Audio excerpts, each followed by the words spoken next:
Hi all, Jack here. You know, people keep asking if anyone can define woke, and it's absolutely the dumbest thing on the internet right now. Not to toot my own horn, but I actually saw it coming weeks ago, and even wrote an article on it. You can find it over on the Jack of All Asses Substack, along with other gems like the top 3 most woke Proud Family episodes. Trust me, it's even worse than you imagined. Anyway, as I tweeted recently, there are really only 2 types of people who say woke can't be defined. The uninformed lefties in a bubble, and the bad faith lefties trying to keep their friends in that bubble. Let's be honest. Wokism is like porn. You know when you see it. But it absolutely is a thing, and it has been defined. Perhaps the most apropos is James Lindsay's critical consciousness, but I hate to say it, that's a bit over most people's heads. On the other hand, you got Wilfred Riley's emphasis on institutional equity, which is pretty easy to digest for most. And we can't forget Professor John McWhorter, who wrote a book comparing it to a religion. The fact is, there's just no excuse for anyone to say it hasn't been defined. But while all of these are accurate, I actually think they still only encapsulate part of wokeism. And I think we can find a technical definition that uses common political vernacular. So Jack, I hear you say, if you know better than those who are infinitely more intelligent and successful than you, why don't you define it? Fine, mystical spirit dog voice in my head, I will.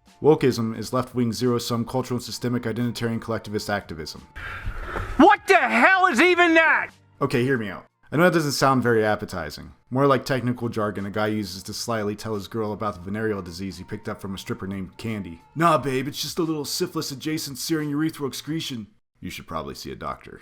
But there is indeed a method to my madness, so let's break it down. And as we go, ask yourself if any of this sounds familiar. First, the obvious. Wokeism is left-wing. It absolutely stems from Marxist ideas and is anti-capitalist. And before you go accusing me of being conspiratorial and bigoted, it's totally okay if you just wiki the same thing with different words. Seriously though, get them comfy enough and they'll openly admit it. We actually do have an ideological frame. Myself and Alicia in particular are trained organizers.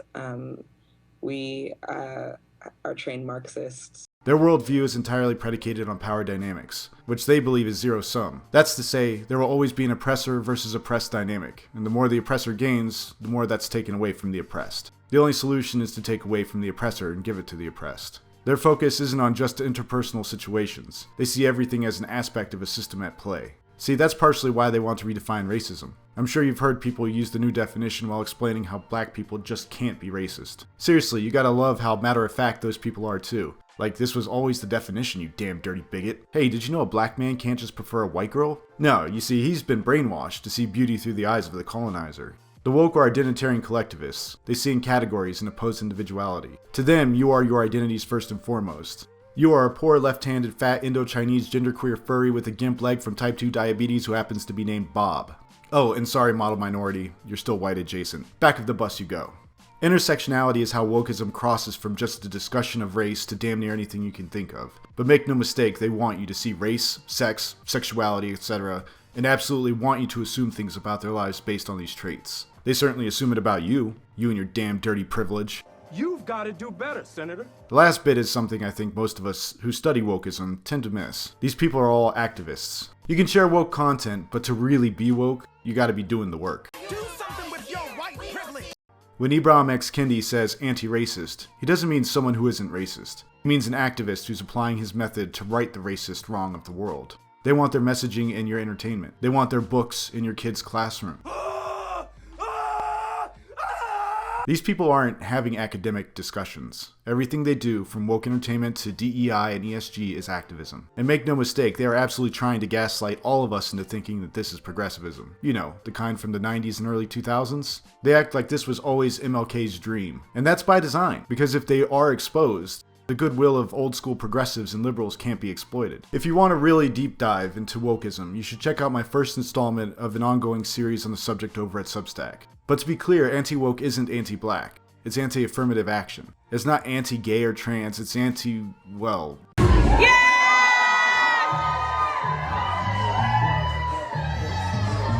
But as long as they can confuse these things, they can continue to thrive on the auspice of equality and acceptance. That's why they refuse to accept any definition of woke. Well, any that isn't framed to further mislead people. But hey, if these people do want to keep asking what is woke, you can always just throw this right back at them. Thanks for watching. And then I'm a big believer in affinity space and affinity work. And I think people of color need to get away from white people.